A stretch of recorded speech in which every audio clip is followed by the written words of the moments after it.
Here we are. Oh my gosh.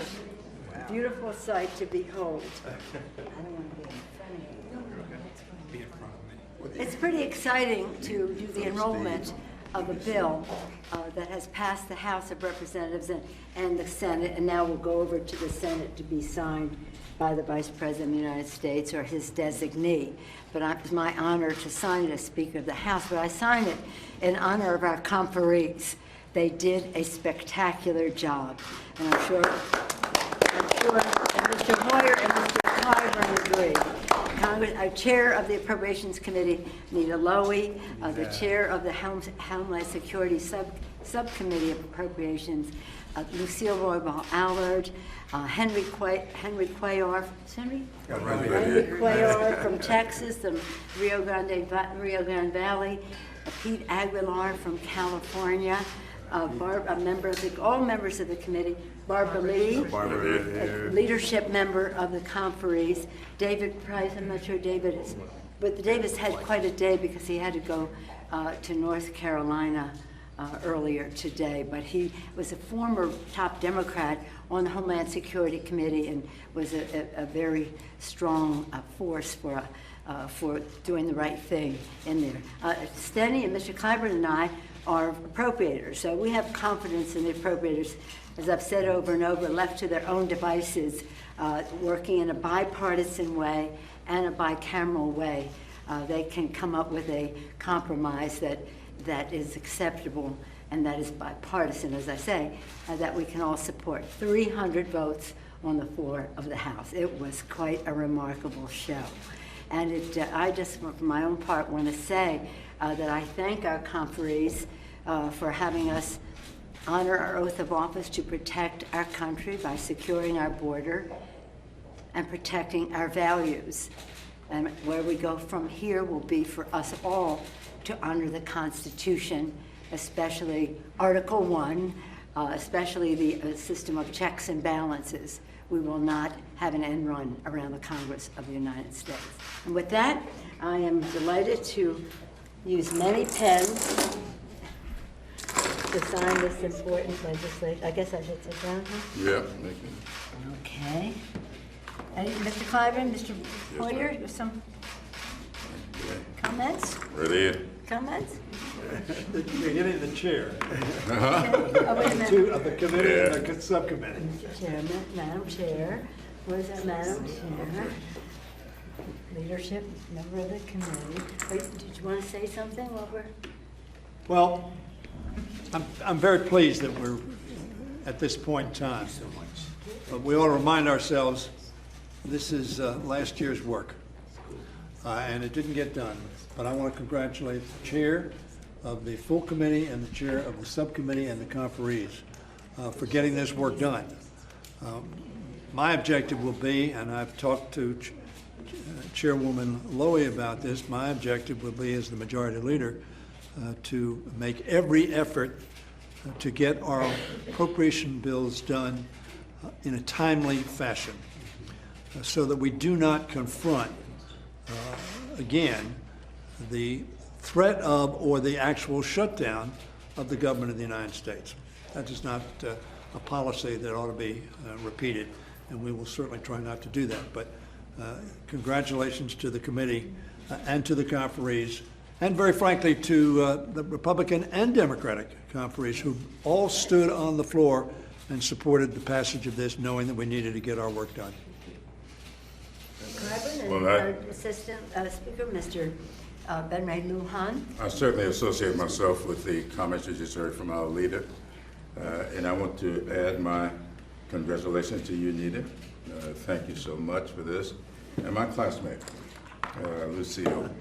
I was so proud of her. I went to her on the floor tonight just to hug her and to say how much I appreciate the work we did on this.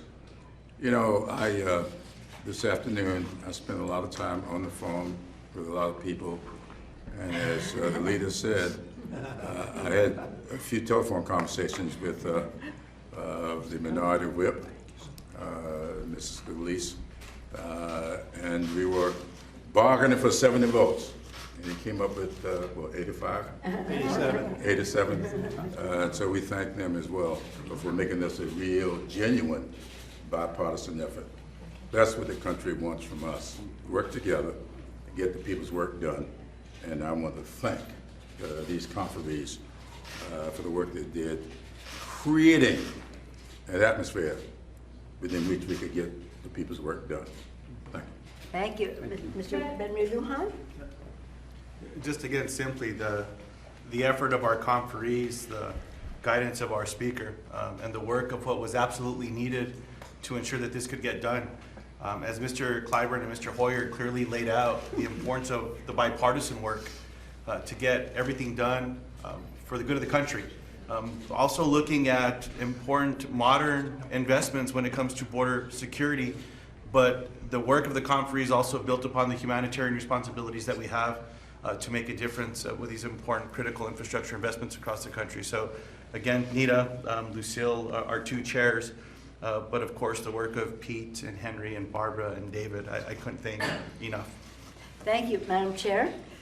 Well, I just want to add to what my colleague said, because at a time like this, where public political discourse has been so crude, I was so proud as the chair of this committee, working with outstanding conferees, to be able to work in a bipartisan way and really accomplish our goals, serve the people of the United States. So let's hope, because I'm always an optimist, that we can continue this tone, because we have a lot of work to do.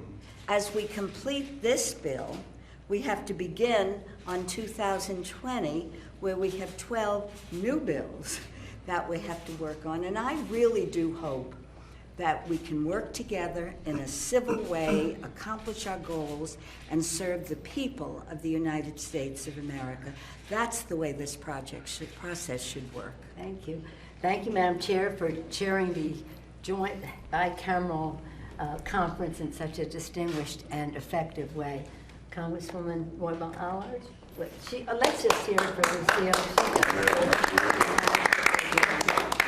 No, I think this is an example of how we can all come together and work as a team. And I was very, very fortunate to have conferees that were committed to making sure that this whole process was one in which we could be proud of. They were totally committed. We worked together, and we had as our focus to make sure that the security of our nation was a priority, coupled with the fact that we had to make sure that it also represented our American values. And we were able to do that in a bipartisan way, in a way that respected the differences of opinion, not only within our own Democratic caucus, but also our Republican counterparts.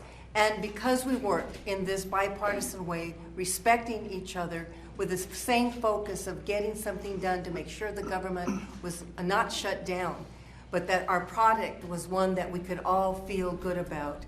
This is the result, and I can't say enough about the conferees. They were absolutely incredible. And in the end, when we reached about as far as we could go, the four corners met, and it was Nita who hit that home run, then won the game. Thank you very much, Cecile. Before I yield to our distinguished member of the leadership, who was a conferee, Congresswoman Barbara Lee, I want to acknowledge that we're joined by Congressman Steve Cohen of Tennessee and Congressman Paul Tonko of New York. Thank you for helping us in our effort. You also, Congresswoman Barbara Lee, thank you for your leadership. Thank you very much, and I first have to thank you, Speaker Pelosi, for putting together such a great team. I did. First of all. For putting together such a great team. And congratulate Chairwoman Lowy and Roybal-Allard for your tremendous leadership and your attention to all of the members of the Democratic caucus and working in a bipartisan way. These leaders championed the views and the ideas and the input of our entire caucus. And so that is quite a testament, I think, to their leadership, but also to the diversity of our caucus and to the willingness to make sure that all of our voices were heard for the people. So I just have to thank you once again, and it was an honor to serve as the leadership representative on this conference committee and say we have a lot more to do, but we came a long way, and we did that because of how you work collaboratively in a bipartisan way with all of our caucus to make sure that all of the views were championed and fought for. Thank you very much. Barbara. Mr. Cuellar? Thank you, Madam Speaker. Thank you again for your leadership, for putting this very diverse but very united conferee committee together. We want to thank you, and of course, Steny and Mr. Clyburn and then the other folks that worked so hard to make sure that we all got over, well, I think 300 votes today. It was strong bipartisan vote. You know, what we did in this committee was very simple. It was a matter of how do you see the border? Unfortunately, there are some people that see the border as a crisis, as a place that's out of control. But if you, for us to live at the border, for us to have been and spend a lot of time at the border, we see the border as opportunity and community. A place where we see trade, a place where we see tourism, where we want to raise our families and send our kids to school and start our businesses. That's the two visions that we saw certainly from the president and the opposite that we saw. From there, we were able to put those visions together and find a balance. We don't believe in open borders. We want to see smart border security, not a 14th century wall that the president believes in, but we want to find the balance between security and legitimate trade and tourism. And this is what the committee was able to do. By getting together, we were able to find that balance. And people have asked me, who won on this one? You know what we did? The American public won on this one. So thank you, Madam Speaker. Thank you, Mr. Cuellar. I just wanted to thank. Excuse me. Oh, that's my twin. I can yield back to Henry. California. If you give Henry more time, he will use it. That's what we've learned in this. That's what we've learned in this conference committee. Thank you so much, Speaker. Thank you. And the press laugh. Thank you so much. They know. They understand. Thank you, Speaker, for placing me on this. It's such a distinguished group, and I was just honored to learn from Chair Lowy and Chair Roybal-Allard throughout this process. This was a collaborative process. For those asking questions about how we worked well together. We had each other's backs because we knew we were fighting for the values of our caucus and the values of the American people, securing our borders, honoring our values, and ensuring that we avoided a shutdown, another senseless shutdown. So that was our North Star moving through this process, and I was just honored to be on the team. Thank you. Thank you. Thank you so much. Well, we also had 6 other bills, and we were very proud of the work that our other chairs of subcommittees did. Many of them spoke on the floor during the debate, but so it was a major accomplishment. 6 bills that dealt with other departments of government, and then the one that got most attention, Homeland Security. So thank you to all of you for protecting our borders, honoring our values, keeping government open, and strengthening the institution in which we serve, the Congress of the United States. So thank all of you. Happy Valentine's Day. We saluted our victory, or the victory for the American people, earlier with chocolate. Chocolate from California. I call it the champagne of chocolate. And so, again, I wish you all happy Thanksgiving. You should go home now and see your loved ones. What's the portends for getting other bills done in a bipartisan fashion, the rest of the Congress? Had this bill gone south, Well, that it might have been didn't. it for the Congress. Chad, you're always saying, had this bill. It didn't go south. Good night, God bless you, pleasant dreams. What's your message?